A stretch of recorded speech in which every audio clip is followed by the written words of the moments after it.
नमस्कार, मैं डॉक्टर रोज़ी Shah, associate professor sociology, BGD कन्या महाविद्यालय शाहपुरा। मैं आपको आधुनिकीकरण की अवधारणा के बारे में बता रही थी, जिसके तहत पहले मैंने आपको आधुनिकीकरण का अर्थ, परिभाषा, लक्षण, स्तर बताए और उसके पश्चात मैंने आपको आधुनिकीकरण के अध्ययन के उपागमों के बारे में समझाया। आज मैं आपको परंपरा तथा आधुनिकीकरण में संबंध को बताने जा रही हूँ। परंपरा तथा आधुनिकीकरण में संबंध। सामान्यतः परंपरा का अर्थ किसी मूल्य, मान्यता आदि को ज्यों का त्यों या जैसा है के रूप में अपनाने की प्रवृत्ति के संदर्भ में दिया जाता है, जबकि आधुनिकता को विचारों, व्यवहारों एवं क्रियाओं के लिए एक दृष्टिकोण है, ऐसा मानते हैं, लेकिन कोई निश्चित विषय वस्तु नहीं है। इस संबंध में वेंडिक्स के विचारों को जान लेते हैं। वेंडिक्स ने आधुनिक के स्थान पर विकसित तथा परंपरा के स्थान पर अनुगामी शब्द का प्रयोग किया है। इस प्रकार परंपरा का अर्थ व्यक्तियों के विचारों, प्रथाओं आदि के संकलित रूप से है और इसके विपरीत आधुनिकता की अवधारणा सामाजिक, आर्थिक व राजनीतिक आदि क्षेत्रों में परिवर्तन की प्रक्रिया से संबंधित है। आर.एन. बेल्लाह ने परंपरागत और आधुनिक समाज की जो विशेषताएं बताई वह इस प्रकार हैं।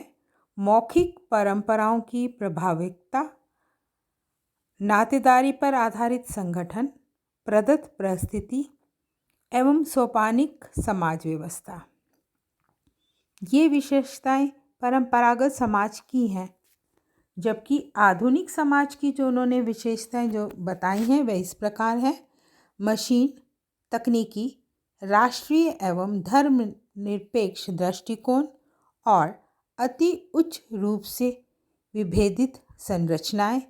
इस प्रकार हम कह सकते हैं कि एक और जहां परंपरागत समाज रीति रिवाजों से आबद्ध, सोपानिक, प्रदत्त परिस्थिति वाला होता है, वहीं दूसरी ओर आधुनिक समाज राष्ट्रीय, धर्मनिरपेक्ष दृष्टिकोण वाला और उत्पादन युक्त आर्थिकी वाला होता है।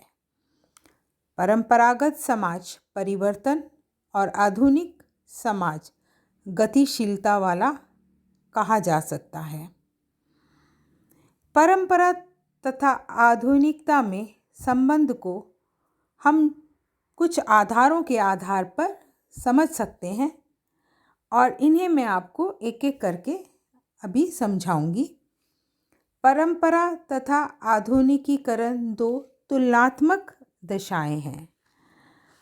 सामान्य अवलोकन से जो विशेषता आधुनिक प्रतीत होती है, किसी दूसरे समाज अथवा विशेषता से देखें तो, तुलना करें तो वही दशा परंपरावादी दिखाई देने लगती है। और इसका उदाहरण एडवर्ड शिल्स ने बताया है कि भारतीय समाज में यदि हम ब्राह्मण जातियों की निम्न जातियों से तुलना करें तो ब्राह्मण निम्न जातियों के लिए एक आधुनिक वर्ग था। दूसरी ओर जब हम ब्रिटिश अधिकारियों के नीचे काम करने वाले ब्राह्मणों की स्थिति का मूल्यांकन करते हैं तो ब्राह्मण जातियां बहुत परंपरावादी लगने लगती हैं। यही बात विभिन्न समाजों और समूहों के लिए भी सच है। अब मैं परंपरा और आधुनिकीकरण के तत्व साथ साथ विद्यमान रहते हैं, इस संबंध में आपको बताऊंगी।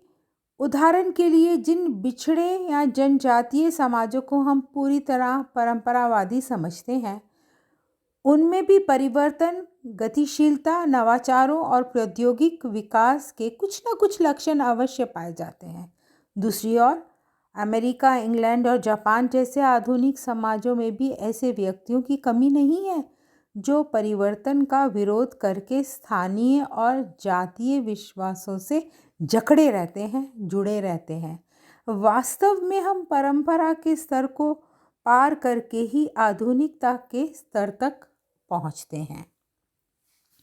व्यक्तियों के व्यवहार किसी न किसी रूप में उनकी परंपरा से अवश्य प्रभावित होते रहते हैं। इस बात को आप समझिए।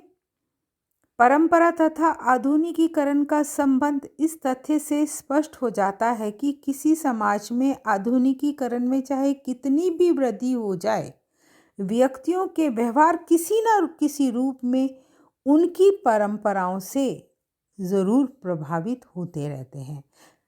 यदि हम भारतीय समाज का उदाहरण लेके समझें तो स्पष्ट है कि आधुनिकीकरण के फलस्वरूप एकांकी न्यूक्लियर फैमिली, एकांकी परिवार, नाभिक परिवारों की संख्या में बहुत वृद्धि हो जाने के बाद भी भारतीय परिवार के सदस्य संयुक्तता और नातीदारी के बंधनों से आज भी बंधे हुए हैं और इन्हें हम विभिन्न अवसरों पर संस्कारों की पूर्ति में आज देख सकते हैं और इन संस्कारों की पूर्ति को भी आवश्यक समझा जाता है। अनुसंधान केंद्रों तथा बड़े बड़े कारखानों की स्थापना पर परंपरा के अनुसार नवग्रहों की शांति और मंगलाचरण आदि का आयोजन किया जाता है, जिसे हम देख सकते हैं। और इसी आधार पर मैं आपको कह रही हूँ कि व्यक्तियों के व्यवहार किसी न किसी रूप से उनकी परंपराओं से अवश्य प्रभावित होते रहते हैं। इस संबंध में श्रीनिवास के विचारों को जानते हैं। वह कहते हैं कि ऋतु विज्ञान की प्रयोगशाला में काम करने वाले बहुत से वैज्ञानिक उस दिन कोई शुभ कार्य आरंभ नहीं करते जिस दिन राहु का प्रभाव अधिक होता है। स्पष्ट है कि आधुनिकता में वृद्धि होने से परंपराओं के प्रभाव का लोप नहीं हो जाता। परंपरा तथा आधुनिकीकरण में केवल मात्रा का भेद है। इसका अर्थ है कि एक ही समाज के विभिन्न वर्गों और समूहों के जीवन में परंपरा तथा आधुनिकीकरण की विशेषताओं का एक मिला जुला रूप देखने को मिलता है। जिन नगरीय समाजों को हम आधुनिक कहते हैं, उनमें भी बहुत से व्यक्ति धार्मिक विश्वासों, प्रथाओं, रूढ़ियों के अनुसार जीवन व्यतीत करते हैं। दूसरी ओर परंपरागत जीवन व्यतीत करने वाले व्यक्ति भी उन सौंदर्य प्रसाधनों तथा उपकरणों का उपयोग करते हैं जिनका संबंध आधुनिकीकरण से है। आधुनिकीकरण के विकास में परंपरा सदैव बाधक नहीं है, रुकावट नहीं है। इस संदर्भ में ब्राउन कहते हैं कि परंपरा और आधुनिकीकरण इस आधार पर संबंधित है कि आधुनिकीकरण के विकास में परंपरा सदैव बाधक नहीं होती। भारत में कुछ समय पहले तक जातिगत विभेद, पारलौकिक विश्वास, कर्म का सिद्धांत और स्थानीय विश्वास हमारी कुछ प्रमुख परंपराएं थी। आज़ादी के बाद जब सामाजिक, राजनीतिक, आर्थिक जीवन में आधुनिकीकरण का प्रभाव बढ़ने लगा तो इन परंपराओं में अपने आप परिवर्तन के तत्व स्पष्ट दिखने लगे। इसका तात्पर्य है कि भारत के ग्रामीण समुदाय में परंपरा और आधुनिकीकरण को साथ साथ ग्रहण करने की एक अपूर्व क्षमता है। परंपरा तथा आधुनिकीकरण का तत्व प्रत्येक समाज की विशेषता है। प्रोफेसर शिल्स का ये विचार है कि परंपरा तथा आधुनिकीकरण प्रत्येक समाज की विशेषता है। भारत के ग्रामीण और नगरीय सभी क्षेत्रों में परंपरा और आधुनिकीकरण की ये निरंतरता स्पष्ट रूप से देखने को मिलती है।